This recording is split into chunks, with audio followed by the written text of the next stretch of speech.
So this is day 7. Yesterday I had a day off, so I didn't videotape because I wanted to be with my wife. Sorry.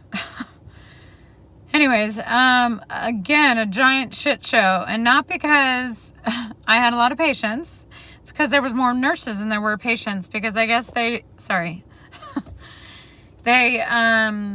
hired a bunch of nurses thinking they were going to need it, and now we are down on patients. So I had another orientee today, and we had one patient until about 1 o'clock, and patient had COVID, but they initially worked her as a code stroke, which doesn't make any sense to me. What I was told is that she had bilateral weakness, and her saturations, oxygen saturations, were 65%. Someone who's coming in with a code stroke does not have bilateral weakness. They have one-sided weakness, and they don't have low sats. Anyways, so they worked her as a code stroke first, but it turns out she's got COVID. So when I got her from CT, she had a non-rebreather mask on, but no oxygen going to it because nobody checked her oxygen tank, to make sure there was oxygen in it. It was empty. So she was 70% on room air for me. So I put her back on oxygen, and I got her up slowly to about 86, 87. So I proned her, I put her on her stomach, and I got her up to about 89, 90. And I thought, okay, we're making progress. Like, give me time to be able to do this. And the ER doctor didn't want to give me time. So we intubated her, and which was not good. Before we even talked to family, we just did it. She was tachycardic the entire time. 150s was the highest. I got her down a little bit to 130s, but she went back up to the 140s. Long story. Anyways, we ended up intubating her, and I proned her again. And I got, once they started kind of fiddling with the vent a little bit, I got her saturations up to 97. So I was pretty proud of myself. And actually, one of the residents that I've been now working with for a couple days, he finally came up to me and he goes, "I wish you were here 3 weeks ago." He goes, "I can't believe you're proning her." And I was like, "What?" I thought that's what we're supposed to be doing. Like, I've been reading all this stuff. And he goes, "They don't do that here." And I went, "What?" Like, it didn't register to me. And sure enough, they didn't. So needless to say, then we sent her up to the new ICU, which is a peds unit that they're making into an ICU. So I give report to the ICU nurse, and I gave her report just like an ICU nurse would, because I have been an ICU nurse, and I get that same bullshit that we get, ER nurses get all the time from ICU, giving me shit. She was like, "Who proned her?" I said, "I did." And she goes, "Why'd you do that?" And this was a traveler. It wasn't even a staff nurse. I was like, "Have you not read all the things about COVID?" And they were giving me a hard time about her lines and all this other stuff. And one of them I got, which was an 18. She's like, that line's not good. I said, "Yes, it is." Anyways, long story. And then we had no patients from about 1 until 5.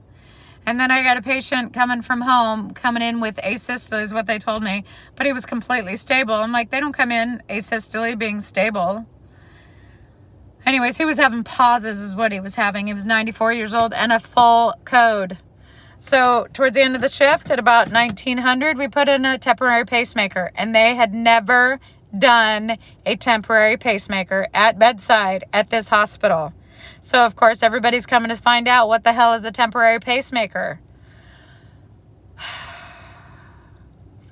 I'm really finding about how ghetto this is.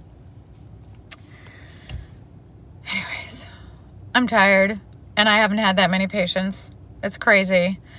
So I was afraid they were going to drop me, and so I immediately called my company, and I said, "There's many more nurses here than we need. So what is my contract?" They legally can't drop me, or they're going to pay me my full contract, essentially. So I might just work for free. We'll see, but not yet, because everybody so far is saying they like me being there. But I just want to show real quick. See that lady? She's walking in her pee-pee outside the hospital. It's everywhere here. Because, see that? You see that behind me right there? Right? See it? Right there. I can't even show you. You see it? Anyways, these nurses don't understand. Don't take it out of the hospital. Whatever. Anyways, I'm tired. Thank you all for being here with me. Same old, same old. I didn't like that we intubated this person because I don't think she's going to survive if we keep her on the vent. So I whispered into her ear many times before we did and after. And I said, you keep it in your head. You're going to get off this vent and you're going to see your children. Because I just believe that if people have it in their head, you know, mind over matter kind of thing, that they will overcome it. I've seen it time and time again. If they have it in their head, they're going to overcome something. Then, you know, things happen that medical can't explain. So I told her that. I didn't say it like that, but I said, you know, you put it in your head, you're going to get off this ventilator and you're going to see your children. And I had her look in my eyes and, you know, I said, you just say it to yourself. And she goes, okay, I will. So that was kind of nice. I hope she does come off the vent because I feel like we didn't give her a chance.